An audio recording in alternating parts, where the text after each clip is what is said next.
நமச்சிவாய வாழ்க. நாதந்தாள் வாழ்க. இமைப்பொழுதும் என் நெஞ்சில் நீங்காதான் தாழ் வாழ்க. வாழ்க வளமுடன். அனைவருக்கும் இனிய வணக்கங்கள். நாம் இந்த பதிவில் பிறக்கப் போகும் அக்டோபர் மாதத்திற்கான உங்கள் ராசிக்கான பலன் என்ன என்பதனை பற்றி விரிவாக காண்போம். பிறக்கப் போகும் இம்மாதத்தில் உங்கள் வாழ்வில் வளமும் நலமும் செல்வ செழிப்பும் பெற்று வாழ்வில் உயரிய நிலையை அடைய எல்லாம் வல்ல எம்பெருமானை வேண்டி விரும்பி கேட்டுக்கொள்கிறேன். இம்மாத கிரகநிலை என எடுத்துக்கொண்டால் ரிஷபராசியில் குரு பகவானும் மிதுன ராசியில் செவ்வாய் பகவானும் உள்ளனர். இம்மாத ஆரம்பத்தில் சந்திர பகவான் சிம்ம ராசியில் தனது பயணத்தை துவக்குகிறார். கன்னி ராசியில் சூரிய பகவான், புதன் பகவான், கேது பகவான் உள்ளனர். துலாம் ராசியில் சுக்கிர பகவானும், கும்ப ராசியில் சனி பகவானும், மீன ராசியில் ராகு பகவானும் சஞ்சாரம் செய்கின்றனர். இம்மாத கிரக பயிற்சி என எடுத்துக்கொண்டால் புதன் பகவான் அக்டோபர் மாதம் 10ஆம் தேதி துலாம் ராசிக்கு பயிற்சியாகின்றார். சுக்கிர பகவான் அக்டோபர் மாதம் 12ஆம் தேதி அன்று விருச்சக ராசிக்கு பயிற்சியாகின்றார். அக்டோபர் மாதம் 17ஆம் தேதி இரவு 7:40 சூரிய பகவான் கன்னி ராசியில் இருந்து துலாம் ராசிக்கு பயிற்சியாகின்றார். செவ்வாய் பகவான் அக்டோபர் மாதம் 20ஆம் தேதி அன்று மிதுன ராசியில் இருந்து கடக ராசிக்கு பயிற்சியாகின்றார். நீச்சஸ்தானத்திற்கு செல்லும் செவ்வாய் பகவானால் மிகப்பெரிய மாற்றம் உண்டாகும். இம்மாத கடைசியில் அக்டோபர் 29ஆம் தேதி புதன் பகவான் துலாம் ராசியில் இருந்து விருச்சிக ராசிக்கு பயிற்சியடைகின்றார். இம்மாதத்தில் வரும் விசேஷ நாட்கள் என எடுத்துக்கொண்டால் அக்டோபர் மாதம் 2ஆம் தேதி மகாலய அமாவாசை வருகின்றது.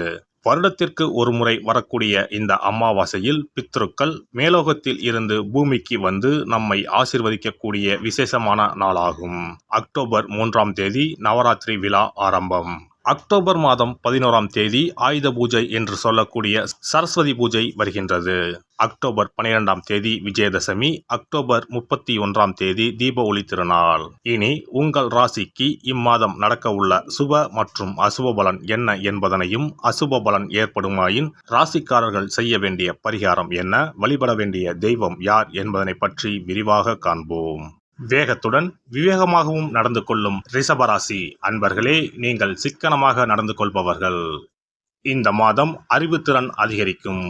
உங்களது பேச்சு மற்றவரை மயக்குவது போல் இருக்கும். ருசியான உணவை உண்டு மகிழ்வீர்கள். ராசியில் இருக்கும் குரு பகவான் மன நிம்மதியை தருவார். சாமர்த்தியமாக காரியங்களை செய்து வெற்றி பெறுவீர்கள். தொழில் ஸ்தானத்தில் சனி பகவான் இருக்கிறார். தொழில் வியாபாரம் முன்னேற்றம் அடையும். தொழில் வளர்ச்சிக்காக சில திட்டங்களை செயல்படுத்த முடிவுகளை எடுப்பீர்கள். பணவரத்து திருப்தி தரும். வியாபார விருத்திக்காக புதிய இடம் வாங்குவீர்கள். உத்தியோகத்தில் இருப்பவர்களுக்கு செயல்திறமை கூடும். பயணங்கள் செல்ல நேரலாம். பணி நிமித்தமாக அலைய வேண்டியிருக்கும். குடும்பத்தில் சிறிது நிம்மதி குறைவு ஏற்படலாம். சுற்றத்தினர் வருகை இருக்கும். கணவன் மனைவிக்கு இடையே சிறிது பிணக்கு வரலாம். பிள்ளைகள் மூலம் மனமகிழ்ச்சி ஏற்படும். குடும்ப வருமானம் அதிகரிக்கும். வீட்டிற்கு தேவையான பொருட்களை வாங்கி மகிழ்வீர்கள். உறவினர்கள் நண்பர்கள் மூலம் ஆதாயம் அடைவீர்கள். பெண்களுக்கு அறிவுத்திறன் அதிகரிக்கும். இனிமையான வார்த்தைகளால் சிக்கலான காரியத்தை கூட எளிதாக செய்து முடிப்பீர்கள். கலைத்துறையினருக்கு பணவரத்து இருக்கும். எடுத்த முடிவை செயல்படுத்தும் முன் ஒரு முறைக்கு இருமுறை ஆலோசிப்பது நல்லது. எந்த ஒரு காரியத்திலும் அவசர முடிவு எடுக்க தூண்டும். வீண் வாக்குவாதங்களால் பகையை வளர்த்து கொள்ளாமல் இருப்பது நல்லது. அரசியல் துறையினரை பொறுத்தவரை வீண் அலைச்சலுக்கு பிறகே எந்த ஒரு காரியமும் நடந்து முடியும். வேலை தொடர்பாக அலைய வேண்டி இருக்கும். வரவேண்டிய பாக்கிகள் தாமதமாக வந்து சேரும். மாணவர்களுக்கு கல்வியில் முன்னேற்றம் உண்டாகும். எதிர்காலத்தை கருத்தில் கொண்டு சில திட்டங்களை ஆலோசிப்பீர்கள். நட்சத்திர பலன்கள் கார்த்திகை 2, 3, 4ஆம் பாதங்கள். உத்தியோகத்தில் இருப்பவர்களுக்கு வீண் அலைச்சல் ஏற்படலாம்.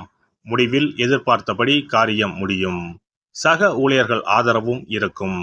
குடும்பத்தில் கணவன் மனைவி இருவரும் மனம் விட்டு பேசுவது நல்லது. குடும்ப விஷயங்களை அடுத்தவரிடம் கூறி ஆலோசனை கேட்பதை தவிர்ப்பது நன்மை தரும்.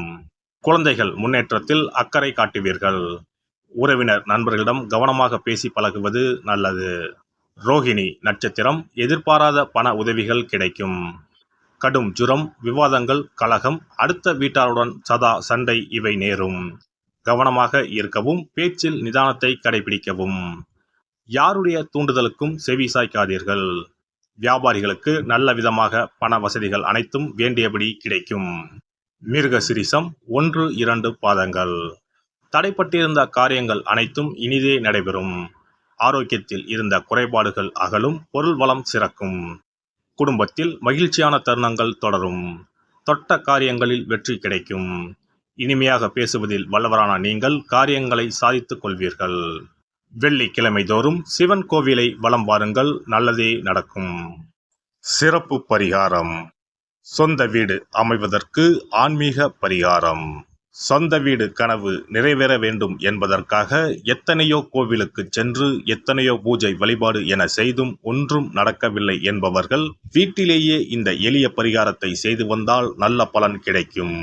எளிமையான இந்த 2 பரிகாரங்களை செய்து வந்தால் விரைவில் சொந்த வீடு யோகம் அமையும். அதனால் நம்பிக்கையுடன் இந்த சக்தி வாய்ந்த வழிபாட்டை செய்து வரவும். எவ்வளவுதான் சொத்து பணம் இருந்தாலும் நமக்கென்று ஒரு வீடு இல்லை என்றால் அது மனக்குறையாகவே இருக்கும். சொந்த வீடு வாங்க முடியவில்லையே என்பது பலரின் ஏக்கமாகவும் கனவாகவும் இருந்து வருகிறது. சொந்த வீடு வாங்க வேண்டும், வாங்கிய இடத்தில் விரைவில் வீடு கட்ட வேண்டும். ஏற்கனவே துவங்கியிருந்த வீட்டின் பணிகளை பணப்பற்றாக்குறையால் கட்டி முடிக்க முடியவில்லையே என்ற கவலையில் இருப்பவர்கள் ஏராளம். இப்படிப்பட்டவர்கள் வீட்டிலேயே எளிமையான 2 பரிகாரங்களை தொடர்ந்து செய்து வந்தாலே போதும். சொந்த வீடு வாங்க வேண்டும் என்று நினைப்பவர்கள், அதற்கான முயற்சியில் ஈடுபட்டிருப்பவர்கள் ஒரு சிறிய அகல் விளக்கில் விளக்கெண்ணெய் ஊற்றி தீபம் ஏற்ற வேண்டும்.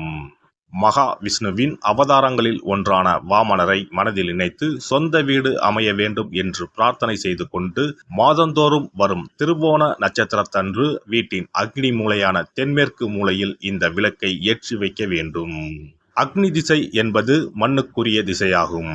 அதாவது அங்காரகன் எனப்படும் செவ்வாய் பகவானுக்கு உரிய திசை இதுவாகும். 3 அடி மண் கேட்டு 3 உலகையும் அளந்தவர் வாமனன். அதனால் அவரை நினைத்து பால் பாயசம் நிவேதனமாக படைத்து வழிபட்டு வந்தால் விரைவில் சொந்த வீடு யோகம் அமையும். மற்றொரு பரிகாரமாக வீட்டில் பயன்படுத்தும் காமாட்சி விளக்கு அல்லது கஜலட்சுமி விளக்கு அல்லது வழக்கமாக பயன்படுத்தும் ஏதாவது ஒரு விளக்கை எடுத்துக்கொள்ளுங்கள். விளக்கை சுத்தம் செய்து மஞ்சள் குங்குமம் வைத்து வாசனை மிகுந்த வெள்ளை நிற பூக்கள் சாற்றுங்கள். பிறகு 5 ரூபாய் நாணயத்தை விளக்கிற்குள் போட்டு நெய் அல்லது எண்ணெய் ஊற்றுங்கள். ஒரு சிறிய தட்டின் மத்தியில் மஞ்சள் குங்கும பொட்டு வைத்து அதன் மீது 5 ரூபாய் நாணயத்தை வைத்து நாம் ஏற்கனவே தயார் செய்த விளக்கை இதில் வைத்து விளக்கினை ஏற்ற வேண்டும். தினமும் காலையில் 6 மணி முதல் 7 மணிக்குள் இந்த விளக்கை ஏற்றி வந்தால் விரைவில் வீடு கட்டுவீர்கள். 5 ரூபாய் நாணயம் என்பது குபேரனுக்கு உரியதாகும். இதை விளக்கில் போட்டு ஏற்றுவதால் வீடு கட்டுவதற்கான அல்லது வீடு வாங்குவதற்கான பணம் ஏதாவது ஒரு வழியில் உங்களுக்கு கிடைக்கும். காலை 6 மணி முதல் 7 மணி வரையிலான நேரம் என்பது ஞாயிற்றுக்கிழமையில் சூரியன், திங்கள் கிழமையில் சந்திரன், செவ்வாய்க்கிழமையில் செவ்வாய், புதன் கிழமையில் புதன், வியாழக்கிழமையில் குரு, வெள்ளிக்கிழமையில் சுக்கிரன், சனிக்கிழமையில் சனி என நவக்கிரகங்களில் பாவ கிரகங்களான ராகு கேதுவை தவிர்த்து மற்ற 7 கிரகங்களையும் குறிக்கும் ஹோரை நேரமாகும். இந்த நேரத்தில் விளக்கு ஏற்றுவதால் நவக்கிரகங்களின் அருள் கிடைத்து பூமி யோகம் உண்டாகும். எந்த ஒரு பரிகாரம் என்றாலும் மனதில் முழு நம்பிக்கையோடும் இறைவனை உறுதியாக வேண்டி வழிபாடு செய்தால் மட்டுமே பலன் தரும். எளிமையான இந்த பரிகாரத்தை தொடர்ந்து செய்து பயன்பெறுங்கள். எல்லாம் வல்ல இறையருளால் நீங்களும் உங்கள் அன்பு குடும்பமும் உடல் நலம், நீலாயுள், நிறை செல்வம், உயர் புகழ், மெய்ஞானம் ஓங்கி வாழ்க வளமுடன். இந்த வீடியோ பதிவு உங்களுக்கு பிடித்திருந்தால் லைக் பண்ணுங்க, கமெண்ட் பண்ணுங்க, ஷேர் பண்ணுங்க, மறக்காம சப்ஸ்கிரைப் பண்ணுங்க, பக்கத்துல இருக்கிற பெல் பட்டனை கிளிக் பண்ணுங்க. நன்றி, வணக்கம். ஓம் நமச்சிவாய. சிவாய நம.